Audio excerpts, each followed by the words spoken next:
अच्छा जी, नेक्स्ट आ जाता है ग्लूकोनियोजेनेसिस। अब टिल नाउ अभी हम लोगों ने ग्लाइकोलिसिस की बात की थी जब हम लोग वेल फेड स्टेट के अंदर थे, ग्लाइकोलिसिस अच्छी तरह से चल रहा था।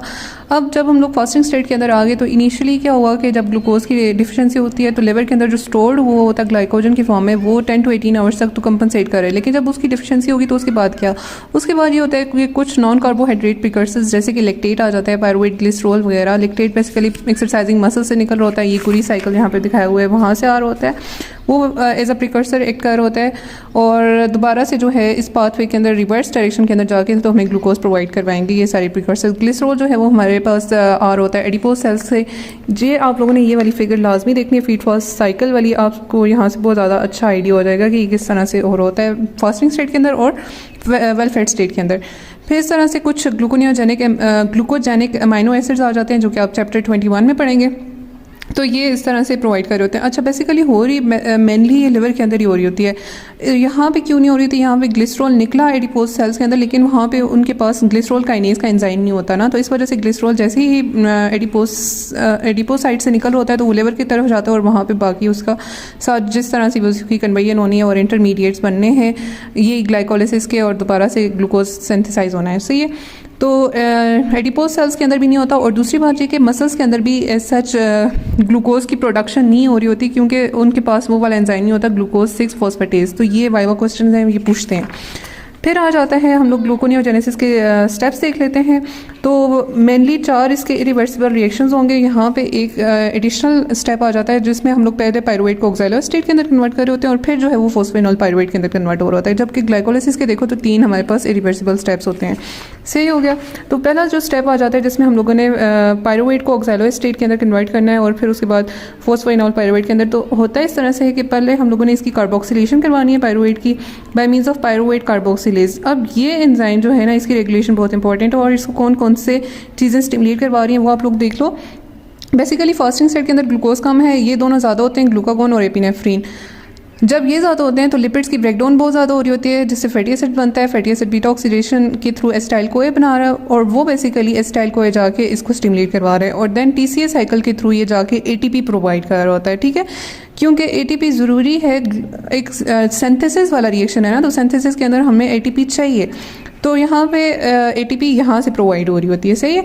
तो ये इसको स्टिमुलेट करवा रहे हैं। जब ऑक्सैलो स्टेट बन गया, अब ऑक्सैलो स्टेट बेसिकली ये माइटोकॉन्ड्रिया के अंदर हो रहा था ये रिएक्शन, ऑक्सैलो स्टेट ने जाना है बाहर साइटोप्लाज्म के अंदर ताकि दोबारा से वही अच्छा, नेक्स्ट ये है कि ऑक्सैलो स्टेट खुद जो है वो बाहर क्यों नहीं जा रहा, क्योंकि इसका इधर मेम्ब्रेन के ऊपर जो है वो ट्रांसपोर्टर नहीं होता। ये प्रोफ के वाइवा का SEQ है, वाइवा में पूछा गया था मुझसे। तो ऑक्सैलो स्टेट जो है वो मिलेट के अंदर कन्वर्ट होता है, फिर मिलेट बाहर जाएगा और दोबारा से ऑक्सैलो स्टेट के अंदर कन्वर्ट होगा और देन फोस्फेनॉल पायरुवेट के अंदर। तो यहाँ तक हम लोगों ने फोस्फेनॉल पायरुवेट बना दिया, बाकी सारी रिवर्सिबल स्टेप्स हैं। तो ये यहाँ तक जब पहुँच जाता है तो तीसरा बल्कि इरिवर्सिबल स्टेप जो यहाँ पे आ जाता है ग्लूकोनियोजेनेसिस का, वो ये है कि फ्रक्टोज 1,6-बिसफॉस्फेट को दोबारा से फ्रक्टोज 6-फॉस्फेट के अंदर कन्वर्ट करना है।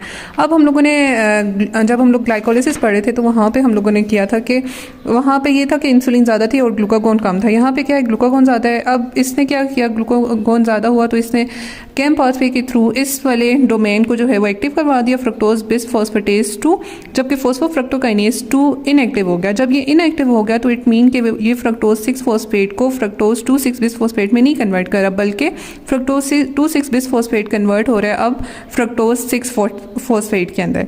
जब ये वाला प्रिकर्सर नहीं है, जब ये वाला सबस्ट्रेट नहीं है, तो इट मीन्स कि ये इनहिबिट नहीं करवा सकता ग्लूकोनियोजेनेसिस का एंजाइम को, जिसे हमने कहा था फ्रक्टोज बिसफॉस्फेटेज। फ्रक्टोज 1,6-बिसफॉस्फेटेज के लो या फ्रक्टोज बिसफॉस्फेटेज सिंपली के लो आप लोग इस प्रिकर्सर इसका नाम यूज़ करके। तो अब ये इसको इनहिबिट नहीं करवा सकता, ना ही ये ग्लाइकोलिसिस वाले को स्टिमुलेट करवा सकता है क्योंकि ये है ही नहीं। तो ये एलोस्टेरिकली इसको इनहिबिट नहीं करवा सकता, तो ये एक्टिवेट होगा ये एंजाइम और ये फ्रक्टोज 1,6-बिसफॉस्फेट को कन्वर्ट कर देगा फ्रक्टोज 6-फॉस्फेट के अंदर और रिवर्स डायरेक्शन के अंदर ये स्टेप इसी तरह से जाएंगे। फिर जो चौथा स्टेप है उसके बाद क्या होगा, कि फ्रक्टोज 6-फॉस्फेट बन गया, वो उससे ग्लूकोज 6-फॉस्फेट बन गया, और ग्लूकोज 6-फॉस्फेट से ग्लूकोज बनाने में क्या होगा कि ये जो ग्लूकोज 6-फॉस्फेट बना ना, अब ये बाहर से ये एंडोप्लाज्मिक रेटिकुलम के अंदर चला जाएगा। पहले यहाँ पे एक ट्रांसपोर्टर होता है ग्लूकोज 6-फॉस्फेट ट्रांसलोकेज, जो कि इसको अंदर लेके आएगा। तो यहाँ पे ग्लूकोज 6-फॉस्फेटेज एक्ट करेगा और उसको ग्लूकोज के अंदर कन्वर्ट कर देगा। और ये ग्लूकोज 6-फॉस्फेटेज सिर्फ लिवर और किडनी के अंदर होता है, तो इट मीन कि ग्लूकोनियोजेनेसिस सिर्फ इसी के अंदर होती है, मसल्स के अंदर ये नहीं होता। इस वजह से मसल्स ग्लूकोनियोजेनेसिस नहीं करवा सकते। इंस्टेड वो सिर्फ ग्लूकोज 6-फॉस्फेट को ही यूज़ करते हैं, सिर्फ ग्लाइकोलिसिस करते हैं।